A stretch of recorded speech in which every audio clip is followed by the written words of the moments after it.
എന്റെ പേര് ഫാത്തിമ തസ്നി. എനിക്ക് 21 വയസ്സാണ്. ഞാൻ 1.5 വർഷമായി ഡയാലിസിസ് ചെയ്യുന്നു. എന്റെ കയ്യിലാണ് ഡയാലിസിസ് ചെയ്യുന്നത്. എന്റെ കയ്യിന് ഭയങ്കര വേദനയാണ്. എന്റെ കിഡ്നി മാറ്റി വെക്കാൻ നിങ്ങളെല്ലാവരും സഹായിക്കണം. വെള്ളം കുടിക്കാൻ കഴിയും, ഡയാലിസിസ് വേദന കുടിക്കാൻ കഴിയും, എല്ലാവരും സഹായിക്കും. അസ്സലാമു അലൈക്കും വറഹ്മത്തുള്ളാഹി. ഫിറോസ് കുന്നംപറമ്പിലാണ്. ഒരു മനുഷ്യനും സഹിക്കാൻ കഴിയാത്ത ഒരു കാഴ്ചയാണ് ഈ കരച്ചിൽ. ഉമ്മയും മകളും കരഞ്ഞുകൊണ്ട് നിങ്ങളുടെ മുന്നിൽ ഇങ്ങനെ കൈനീട്ടാം. തന്റെ മകളുടെ ജീവൻ രക്ഷിക്കാൻ വേണ്ടിയിട്ടാണ്. 21 വയസ്സുള്ള ഫാത്തിമ തസ്നി എന്ന് പറയുന്ന ഡിഗ്രിക്ക് പഠിക്കുന്ന ഒരു പെൺകുട്ടി ഇന്ന് കിഡ്നി രോഗം ബാധിച്ച് അതിന്റെ ഡയാലിസിസും അതിന്റെ വേദനയും സഹിച്ച് പഠിത്തം മുടങ്ങിയിട്ട് വീടിനകത്തിരിക്കാം. നമ്മുടെ മക്കളാണ്, നമ്മുടെ അനുജത്തിയാണ്, നമ്മുടെ സഹോദരിയാണ് ഇങ്ങനൊരവസ്ഥ നേരിടുന്നതെങ്കിൽ നമുക്കത് സഹിക്കാൻ പോലും കഴിയില്ല. പരിശുദ്ധമായ ഈ ഒരു മാസത്തില് നിങ്ങൾ കൊടുക്കുന്നത് എന്താണോ അതിന് ഇരട്ടി പ്രതിഫലം ലഭിക്കുന്ന ഈ ഒരു സമയത്തില് ഈ സഹോദരിയെ കൂടി, ഈ പൊന്നു മോളെ കൂടി നിങ്ങൾ ചേർത്ത് പിടിക്കണം. ഈ കുടുംബത്തിന്റെ കണ്ണീര് തുടയ്ക്കാൻ, ഈ കുടുംബത്തിന് ആശ്വാസമേകാൻ വേണ്ടിയിട്ട് നിങ്ങളെല്ലാവരും തസ്നിയുടെ കിഡ്നി മാറ്റിവെക്കുന്നതിന് വേണ്ടിയിട്ട് 30 ലക്ഷം രൂപ കണ്ടെത്താൻ വേണ്ടി നിങ്ങൾ എല്ലാവരും ഞങ്ങളോടൊപ്പം നിൽക്കണം. എൻ്റെ കുട്ടിയെ വീഡിയോക്ക് മുന്നിൽ കൊണ്ടുവരണമെന്ന് ആഗ്രഹിച്ച ഒരു വ്യക്തിയല്ല ഞാൻ. നിവൃത്തിയില്ല. നിങ്ങളെല്ലാവരും സഹായിക്കണം. എല്ലാവരും ഞാൻ അപേക്ഷിക്കുകയാണ്. ഉള്ളതെല്ലാം വിറ്റുപെറുക്കി ഞാൻ ഇതുവരെ ചികിത്സിച്ചു. ഇനി മുന്നോട്ട് പോകണമെങ്കിൽ നിങ്ങളുടെ സഹായം കൂടിയേ തീരൂ. എല്ലാവരും സഹകരിക്കുക, സഹായിക്കുക. അസ്സലാമു അലൈക്കും വറഹ്മത്തുള്ളാഹി വബറകാതുഹു. സംസാരിക്കുന്നത് ചെറുമംഗലം മഹല്ല് പള്ളി, ഒരിക്കൽ റോഡ് പള്ളിയിലെ ഖത്തീബ് ഉസ്താദാണ് സംസാരിക്കുന്നത്.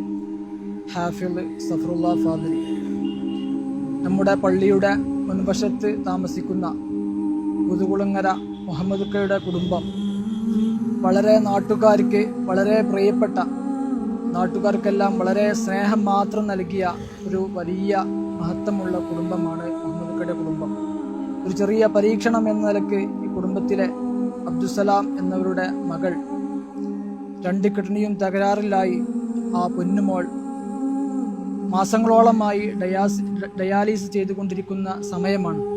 ഈ വിശുദ്ധ റമദാനിൽ സ്വതക്കക്ക് അല്ലെങ്കിൽ നന്മയ്ക്ക് ഒരുപാട് ഫലമുള്ള ഈ വിശുദ്ധ മാസത്തിൽ എല്ലാവരും കൂടെ ഈ പൊന്നുമോളെ ജീവിതത്തിലേക്ക് കൊണ്ടുവരണമെന്ന് അഭ്യർത്ഥിക്കുന്നു.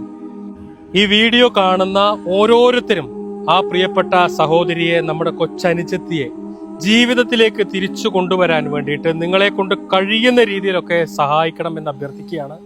ഫാത്തിമ തസ്നി ചികിത്സാ സഹായ കമ്മിറ്റിയുടെ പേരിലുള്ള അക്കൗണ്ടും അതുപോലെ തന്നെ ആ കുട്ടിയുടെ ഉമ്മാടെ പേരിലുള്ള സഹോദരന്റെ പേരിലുള്ള ഗൂഗിൾ പേയും പേടിഎം ഒക്കെ, അതായത് മൻസൂറിന്റെ പേരിലും അബ്ദുൽ സലാമിന്റെ പേരിലും മുനീറയുടെ പേരിലുള്ള ഗൂഗിൾ പേയും പേടിഎമ്മും ഫോൺ പേയും എല്ലാം ഇതിന്റെ കൂടെ വെക്കുന്നുണ്ട്. നിങ്ങളെല്ലാവരും ഈ വീഡിയോ നിങ്ങളുടെ ഫ്രണ്ട്സ്, ഫാമിലി ഗ്രൂപ്പുകളിലേക്കൊക്കെ ഷെയർ ചെയ്തിട്ട് എത്രയും പെട്ടെന്ന് ഈ കുട്ടിയുടെ കിഡ്നി മാറ്റിവെക്കാൻ 30 ലക്ഷം രൂപ കണ്ടെത്താൻ നിങ്ങളെല്ലാവരും ഞങ്ങളോടൊപ്പം നിൽക്കണം എന്ന് അഭ്യർത്ഥിക്കുകയാണ്. അസ്സലാമു അലൈക്കും വറഹ്മത്തുള്ളാഹി.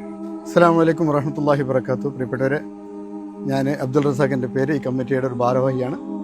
നമ്മുടെ പൊന്നുമോളുടെ പ്രയാസങ്ങൾ ഒരുപാട് ആളുകൾ പറഞ്ഞിട്ടുണ്ട്. ഈ പ്രയാസം കഴിഞ്ഞ 2 വർഷത്തോളമായി ഡയാലിസിസ് ചെയ്തുകൊണ്ട് വളരെ കഷ്ടപ്പാടിലാണ് ഉള്ളത്. അവരെ ജീവിതത്തിലേക്ക് തിരിച്ചു കൊണ്ടുവരാൻ നമ്മൾ ഓരോ ആളുകളും, ഈ വീഡിയോ കാണുന്ന ഓരോ ആളുകളും നമ്മുടെ മറ്റുള്ള ആളുകൾക്ക് ഷെയർ ചെയ്തുകൊണ്ട് പരമാവധി സാമ്പത്തികമായി ഈ കുടുംബത്തിന് വേണ്ടി സഹായിക്കണം. പരിശുദ്ധ റമദാനെ മുൻനിർത്തിക്കൊണ്ട് എല്ലാവരും ഇതിലേക്ക് അകമഴിഞ്ഞ് സഹായിക്കണമെന്ന് വിനീതമായി അഭ്യർത്ഥിക്കുകയാണ്. ഞാൻ പരപ്പനങ്ങാടി മുനിസിപ്പാലിറ്റിയിലെ 27 ഡിവിഷനിലെ കൗൺസിലർ മോഹൻദാസ് മാസ്റ്ററാണ്. ഫാത്തിമ തസ്നി എന്ന മകളുടെ കിഡ്നി മാറ്റിവെക്കലുമായി ബന്ധപ്പെട്ട ശസ്ത്രക്രിയയ്ക്ക് ഏകദേശം 30 ലക്ഷത്തിലധികം രൂപ വരുമെന്നാണ് ഡോക്ടർമാർ പറഞ്ഞിട്ടുള്ളത്. വളരെ പിന്നോക്കം നിൽക്കുന്ന, സാമ്പത്തികമായി വളരെ പിന്നോക്കം നിൽക്കുന്ന ഒരു കുടുംബമാണ്.